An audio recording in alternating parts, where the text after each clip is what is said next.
Morning, y'all. Happy Saturday football. Roll Tide. We are playing Wisconsin today at Wisconsin at noon. I'm getting hyped up for that. I got to have my morning coffee here soon, but I figured I'd jump in here to do a show before we get the college game day Saturday rolling. Alabama at Wisconsin. Wisconsin unranked, but a formidable foe. Bama, we're sitting at 4. That game against South Florida was way too close for comfort, and so I'm hoping that this minus 15.5 line is low. I think Alabama wins by at least 3 touchdowns, but they got to show up. This is definitely one of those trap games coming the week before the Georgia game next week at home. Georgia being ranked number 1. You got to think that Alabama's coaching staff is focused on just week by week, day by day. You've got to focus on the opponent in front of you and not think ahead to Georgia, even though that is, of course, a massive game. So that's Bama. That's coming on here soon, a couple hours. Excited to watch.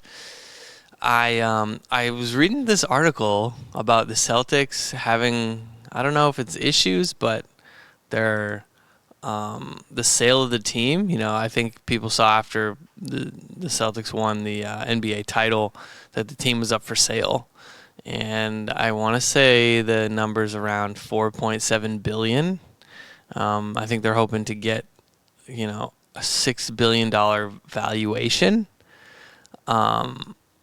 So is that, realistic? Just reading this article over here.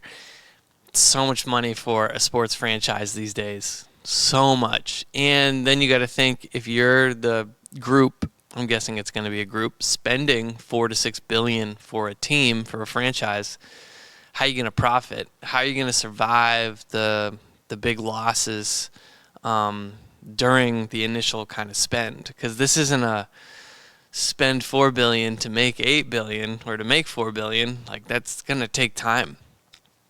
But I do think all sports franchises, especially NBA franchises, the value of those is going way up because of TV rights and how everything's changing. I mean, look at TNT not getting the rights for the NBA because it went to NBC and I think NBC-Amazon deal.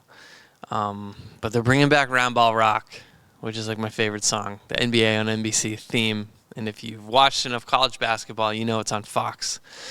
FS1 College Hoops, like on Saturdays, they use that theme. You know, the one from the SNL, basketball. It's the same one from that sketch with Tim Robinson and Jason Sudeikis. So, total sidetrack there. But franchises, especially NBA franchises, they're getting more valuable. They're getting more expensive. So I don't know if $4 billion is too high. Look, I don't want to spend $4 billion for anything. I don't want to spend $100. So $4.7 billion is a lot of money for anything. And then you got to think, is it worth a championship? I'm always curious about how much money does a team, or I guess the ownership, how much do they net when you win a championship? Because it's more ticket sales, it's more vendor sales, beer sales, etc. If you have more games at your arena, at your stadium. And the ticket sales, right? So the more games you have, the more money you make, plus you got to pay these guys. Like you're going to pay Jaylen Brown and Jason Tatum about $600 million just for 2 of your players. So how do you make money with the franchise if it's worth $4.7 billion and your 2 best players is $600 million of that? That's just payroll for players. Forget facilities and everybody else involved. So something interesting that came up, and I don't really know how to wrap my head around it. I'm not a team owner. That's not the realm. I just own a card shop. That's what I do here. I just look at cards all day, like this cool Trey Turner. I'm hoping to get some more cards in soon, some more new stuff. Again, Tops, what's up? You guys must be busy onboarding people because I'm still yet to be onboarded. That would be nice. I'd like to be in there because tonight would be Hobby Rip Night. I wanted to participate in that, but I didn't get onboarded, so I can't. And, I'm hoping that next year this time when they do Hobby Rip Night again, I can have an athlete come through. Because a bunch of cities I'm seeing like, oh, this person's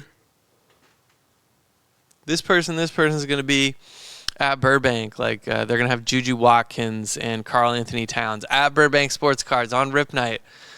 I could have, I don't know, Sea Dogs player, maybe retired Celtics, Patriots, somebody. I'm in Maine, close enough.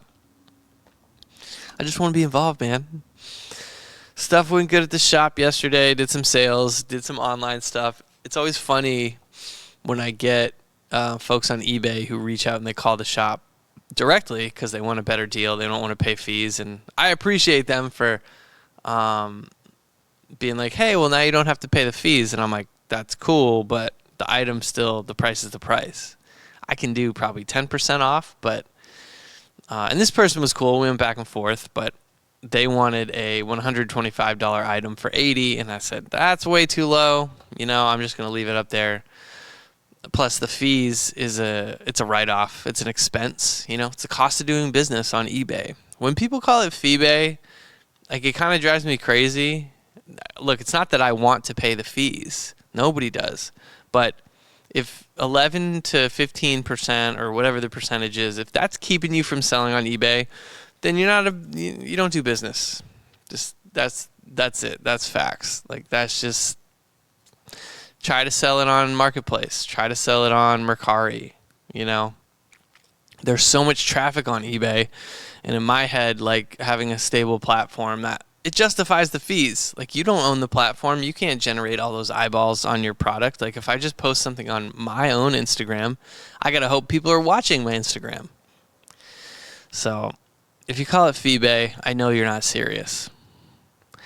It's fun to say, like, it's funny, but if you're saying it because you're legitimately mad, you're not a real seller. Not in my mind, anyway. I mean, we have like 12,000 items and growing on our eBay, so it's a legitimate business, and yeah, I got to pay the fees. I don't like looking at the gross profit next to the net profit on my display. It's not fun, but that's life.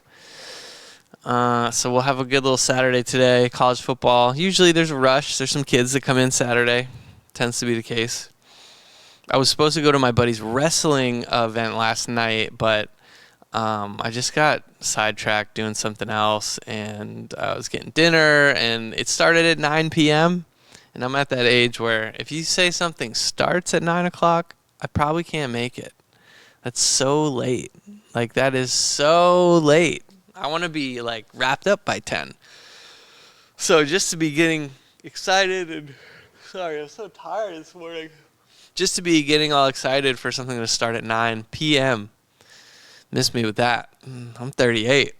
Come after me. I'm a man. I'm 38. Approaching 40, but feeling good. Yeah, 9 p.m. is too late for me for an event to be starting.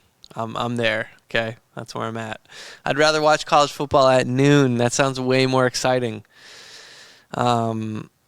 Cards-wise, I'm looking to buy Caitlin Clark stuff. That seems to be going up, so I'm going to check out that. Looking for lots on eBay, or if you have Caitlin Clark cards, bring them in. I want to buy those. Other cards to buy.